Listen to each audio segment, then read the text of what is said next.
Gannett has been stonewalling elections for 3 newspaper unions. New York journalists at the Idaho Statesman, a McClatchy-owned newspaper in Boise, voted unanimously to form a union on Wednesday. Those at the Roanoke Times, a Lee Enterprises newspaper in Virginia, voted 47-3 to form a union on Tuesday. And staffers at the Orlando Sentinel, part of the Tribune Publishing property in Orlando, Florida, are awaiting the results of their May 12 election.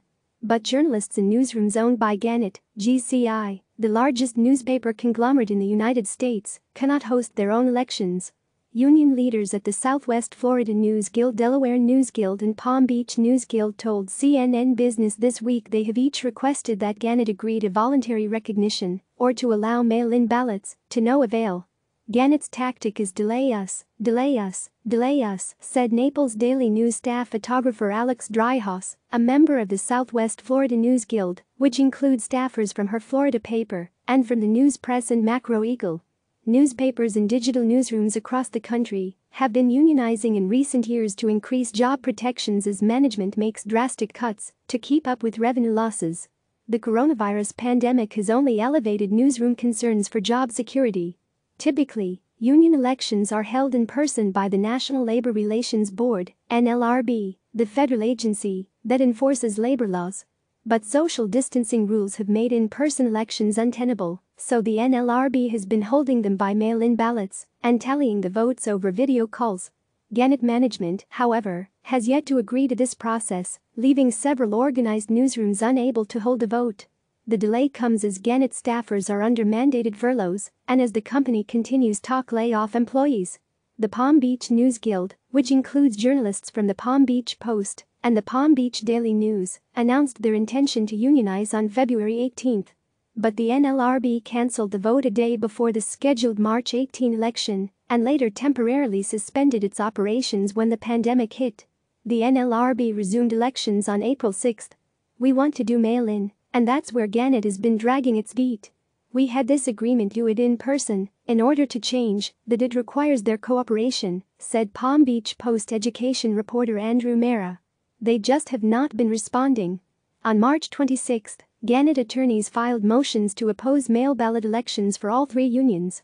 The motion said Gannett is not taking a definitive and final position with regard to the potential use of a mail ballot in this matter and is willing to follow the guidance of the board at the appropriate time, but that time is not now.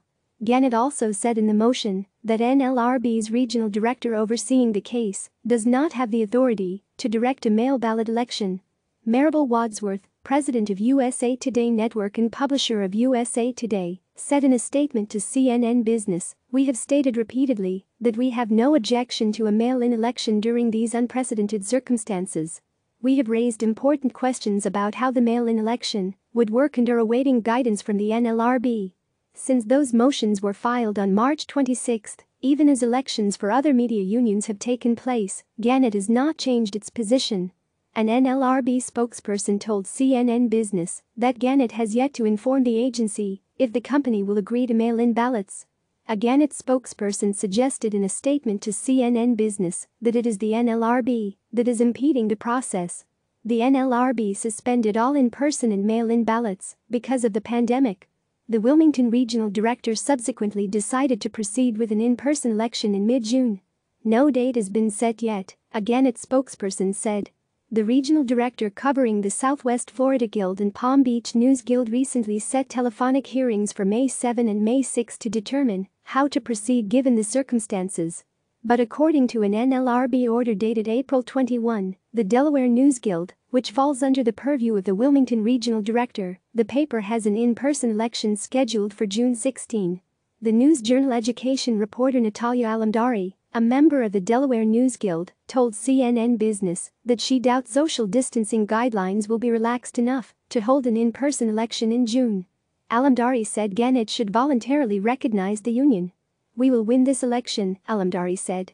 "But why is Gannett spending money on lawyers and legal expenses when they could just recognize the guild and move forward?"